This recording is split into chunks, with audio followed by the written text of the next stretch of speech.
Imagine discovering a civilization so advanced that it puts ancient Egypt and Mesopotamia to shame, yet we can't read a single word they wrote. Welcome to the greatest archaeological mystery of our time. The Indus Valley Civilization. 4,500 years ago, while Stonehenge was still under construction, and the Egyptian pyramids were relatively new, an extraordinary civilization flourished across what's now Pakistan and northwest India. The Harappan people, as we call them, built something unprecedented. Their territory stretched over 1.5 million square kilometers, making it larger than ancient Egypt and Mesopotamia combined. Yet for decades, we didn't even know they existed. Let's take a journey back in time and walk through their greatest cities. Our first stop is Harappa, the civilization's namesake, discovered in the 1920s. As we approach this ancient metropolis, the first thing that strikes you isn't just its size, but its planning. These weren't haphazard settlements that grew organically over time. Someone sat down and designed these cities from scratch. The streets run in perfect grids, oriented precisely north-south and east-west. The main boulevards are wide enough for two carts to pass comfortably, while smaller streets branch off in systematic patterns. It's like looking at a modern city planner's dream, executed 4,500 years ago. The Harappans understood something that many ancient civilizations missed. Good urban planning makes life better for everyone. But the real genius lies beneath your feet. Look down any street in Harappa and you're seeing one of history's most sophisticated drainage systems. Every house connects to covered drains that run along the streets. These drains have manholes for maintenance and inspection chambers at regular intervals. The system handles both sewage and stormwater, channeling everything away from living areas. Many European cities didn't achieve this level of sanitation until the 19th century. Now let's travel south to Mohenjo-Daro, which means Mound of the Dead in Sindhi.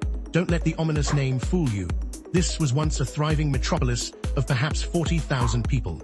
As we enter through what archaeologists call the lower town, we're immediately struck by the uniformity of construction.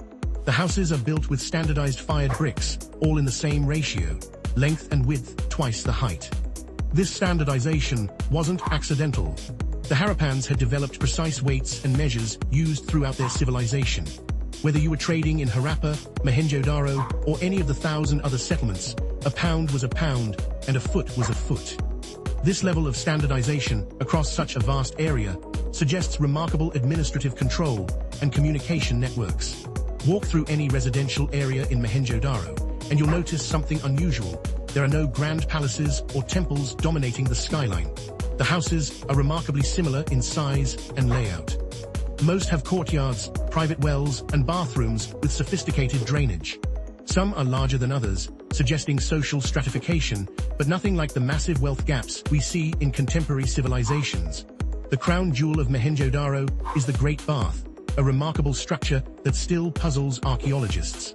This rectangular pool, measuring 12 by 7 meters, is waterproofed with bitumen and surrounded by rooms and galleries.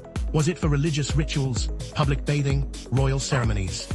We simply don't know, but its craftsmanship is extraordinary. The engineering required to make this structure watertight shows a sophisticated understanding of hydraulics. Climb to the upper town, and you'll find what's likely the administrative center.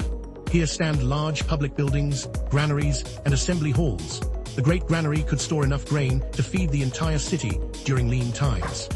Its design includes air ducts to prevent spoilage and loading platforms for easy transport. This wasn't just storage, it was food security on an urban scale. As we explore these cities, we keep encountering artifacts that deepen the mystery. Small stone seals, exquisitely carved with animals and symbols. These seals probably served as identification for merchants or officials. The craftsmanship is incredible. Unicorns, bulls, elephants, and rhinoceroses rendered in minute detail. But above each animal are symbols, a script that has resisted every attempt at decipherment. The Indus script consists of about 400 distinct signs. Some appear frequently, others rarely.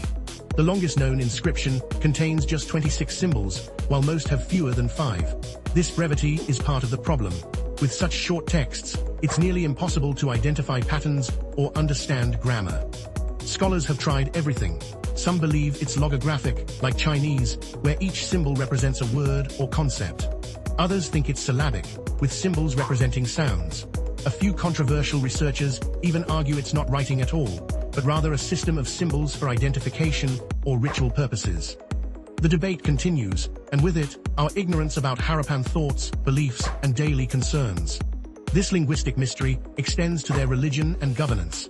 We find no clear temples, no obvious royal tombs, no heroic statues of rulers. The famous priest-king sculpture from Mohenjo-daro might not depict a priest or king at all. Without written records, we are left guessing about their beliefs, their leaders, and their social structure. What we do know is that around 1900 BCE, something went wrong. The great cities began to decline, new construction stopped. The careful urban planning gave way to shabby additions and subdivisions. Population dropped dramatically. By 1300 BCE, the civilization had essentially vanished. But what caused this collapse? The theories are as mysterious as the civilization itself. Climate change tops many lists. The Gagahakra river system, which may be the legendary Sarasvati River mentioned in ancient Indian texts, appears to have dried up around this time. This river system was crucial for agriculture and trade. Without it, the economic foundation of the civilization crumbled. Others point to tectonic activity. The region is seismically active, and major earthquakes could have disrupted the water systems that cities depended on. Archaeological evidence shows that Mohenjo-daro was rebuilt several times, possibly after flood damage. The invasion theory, once popular, has fallen out of favor. There's little evidence of warfare or sudden destruction. Instead, the decline appears gradual, more like a slow economic and social breakdown than a military conquest. Internal factors might have played a role too. Perhaps the rigid standardization that was their strength became a weakness. Maybe environmental pressures created social tensions that their political system couldn't handle. Without written records, we're speculating in the dark. What makes the Indus Valley Civilization so fascinating isn't just what they achieved, but what they represent. A reminder of how much we don't know about our past. Here was a civilization that mastered urban planning, created continent-spanning trade networks, and developed sophisticated technologies.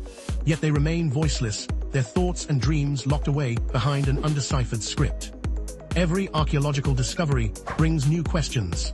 Every seal, every brick, every carefully planned street tells us that the Harappans were far more sophisticated than we initially imagined. They were innovators, planners, and builders who created something remarkable in the Bronze Age world. The Indus Valley Civilization stands as humanity's greatest archaeological mystery, a testament to both ancient achievement and the limits of our knowledge. Until someone cracks their script, the Harappans will continue to guard their secrets, leaving us to wonder about the daily lives, dreams, and disasters of one of history's most enigmatic peoples. Thanks for watching. Please like and subscribe to my channel, and also check out my profile to see this video software in action.